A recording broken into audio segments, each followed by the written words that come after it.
ఏ ముఖం పెట్టుకుని నల్గొండకు వస్తున్నాడు రేపు. అందుకనే ఇదే ఎన్టీఆర్ చౌరస్తున్నాం, లేకపోతే అంబేద్కర్ చౌరస్తున్నాం, లేకపోతే జగజీవనాథ్ చౌరస్ దగ్గర ఒక కుర్చీ, ఒక పింక్ కలర్ టవల్ వేసి పెట్టాలని మా టౌన్ కాంగ్రెస్ ప్రెసిడెంట్, మా మున్సిపల్ చైర్మన్, వైస్ చైర్మన్ కూడా చెప్తున్నా. ఒక కుర్చీ వేస్తాం, దాని మీద టవల్ వేసి, పింక్ టవల్ వేసి కేసీఆర్ బొమ్మ పెడుతుంది. వచ్చి చూసుకోమని చెప్తున్నాం. దుర్మార్గుడు మా నల్గొండ నట్టేట ముంచి ఇవాళ ఫిబ్రవరి మాసం కూడా కాలే మంచినీళ్ళు లెక్క వస్తుంటే మన కలెక్టర్ గారు రివ్యూ చేసి చెప్పాం. బోర్లు వేసినా పడతలేదు, మీరు ట్యాంకర్లు ఏర్పాటు చేసుకోండి సమ్మర్. నల్గొండ జిల్లాను ఎండబెట్టిందే కేసీఆర్. అందుకనే కదా మన ఎన్నికల్లో ఘోరంగా చెప్పుతో కొట్టినట్టు ఆ రిజల్ట్ ఏంది? 100 కోట్లు ఖర్చు పెట్టిన మా కార్యకర్తలు, ప్రజలు దీన్ని మోసాన్ని గుర్తించి ఒక్కసారి యూనివర్సిటీ కాదు కదా, యూనివర్సిటీలు ఏమవుతుందో తెలియదు. ఇలాంటి ఎడ్యుకేషన్ మినిస్టర్ ఉండే ఆయన. అందుకనే ప్రజలు ఈరోజు జిల్లాను మోసం చేసి కనీసం మూసికి సంబంధించిన బుర్యాది కానీ ధర్మారెడ్డి కాలం పిలాయపల్లి పూర్తి చేయలేదు.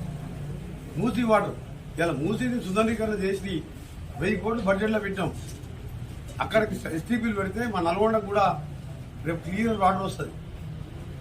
మూసి అనేది డ్రింకింగ్ వాటర్ ప్రాజెక్టు నిజాం కాలంలో వికారాబాద్లో పుట్టి నేరేడు జిల్లాలో మళ్ళా కృష్ణాలో కలిసే ఏకైక తెలంగాణలో ఎండయ్యే రివర్ అది మూసి.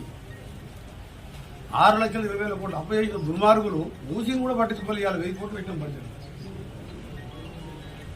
అందుకనే కృష్ణా రివర్ బోర్డు గురించి కానీ కేసీఆర్ హరీష్ రావు మాట్లాడే అర్హత లేదు. 5 ఏళ్ళు ఇరిగేషన్ మినిస్టర్గా ఒకసారి ఆయన రోజా ఇంటికి పోయి చెప్పిండు, రొయ్యల పులుసు తినుకుంటా రాయలసీమను రతనాలసీమ చేస్తాను. ఇవాళ నల్గొండని నాశనం చేసి ఇవాళ మళ్ళా ఫ్లోరైడ్ నీళ్ళు తాగుతున్న ఊళ్ళల్లో. మేము ఏ రోజు కూడా కాంప్రమైజ్ కాకుండా ఆ రోజు మీ సాగర్తో నీళ్ళు ఇస్తే 5,000 కోట్ల మిషన్ భగీరథ అంతా దోసుక తిన్నారు. ఆకలి చూస్తే ఇవాళ నీళ్ళే లేవు. ఏ ముఖం పెట్టుకొని వస్తుంది కేసీఆర్? మన ప్రజలు ఇచ్చిన తీర్పు చూసి బుద్ధి రాలేదా? 2023-24లో finance minister Harish Rao, KCR irrigation minister cum CM.